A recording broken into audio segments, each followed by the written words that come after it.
This animal is famous for one strange reason. Almost every creature in its world seems to love it, and this is why.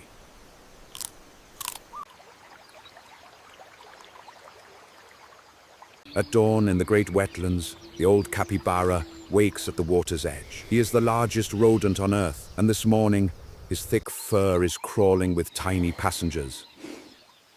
Look closely at his coarse fur. Ticks cluster thickly across his back and neck, packed into the dense hair, feeding on his blood in places his stubby legs can never reach. But help is already on the way. Small yellow-headed birds drop down from the reeds and land right on his back, and the old capybara does not flinch. He welcomes them.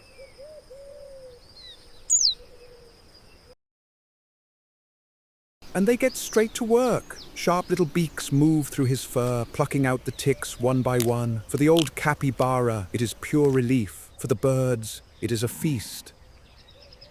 And the birds are only the beginning. All around him, more animals gather, drawn to this gentle giant. Because in these wetlands, the capybara is the one creature. Watch how thoroughly the birds work. They move across his broad back and neck, parting the coarse fur with their beaks, pulling out tick after tick from the dense hair. To these small birds, the old capybara is a warm, patient feeding platform, a living buffet that stays perfectly still and lets them take everything they find.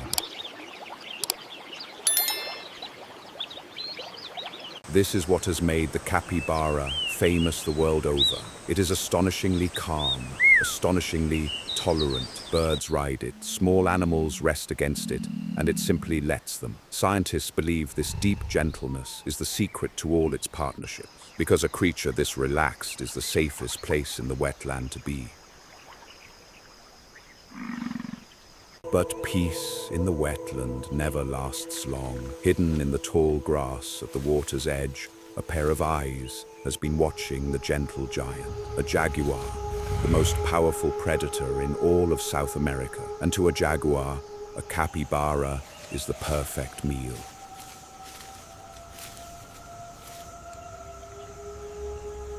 But the gentle giant has hundreds of eyes watching over him. The birds on his back see the grass move where it should be still. In an instant, the whole flock explodes upward in a burst of alarm calls. And the old capybara knows exactly what that sound means. Danger now.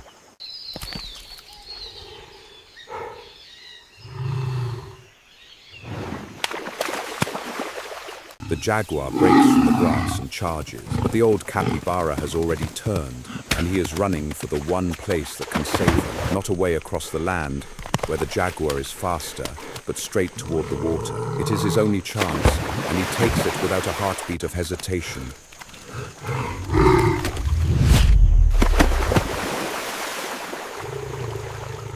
And now the wetland reveals the capybara's greatest secret. This gentle rodent is also one of the finest swimmers in South America. He dives beneath the surface and powers away underwater, holding his breath, vanishing into the murky green. The jaguar pulls up at the water's edge, its meal gone, swallowed by the river.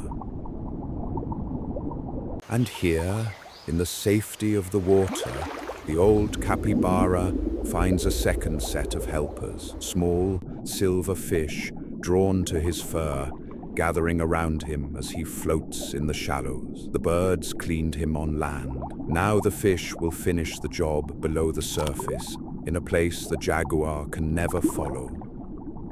The fish move across his submerged body, plucking away the ticks and dead skin the birds could not reach underwater. To them, this floating giant is a feast, delivered right to their stretch of river, and the capybara simply drifts there, calm and weightless, letting the water and the fish wash the last of his passengers away.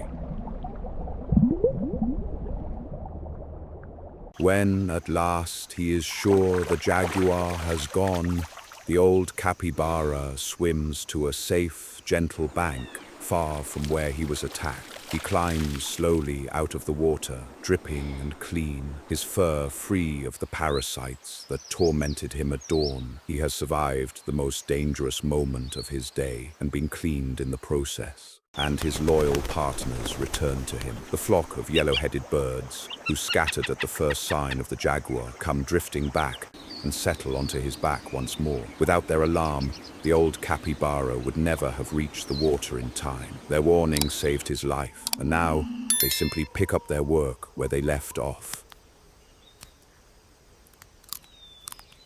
It is a remarkable arrangement. Two completely different sets of cleaners, birds in the air and fish in the water, tending to the same gentle animal. One works on land, the other below the surface. And the capybara, moving so easily between the two worlds, is clean no matter where the danger drives him. Land or water, he is never without help.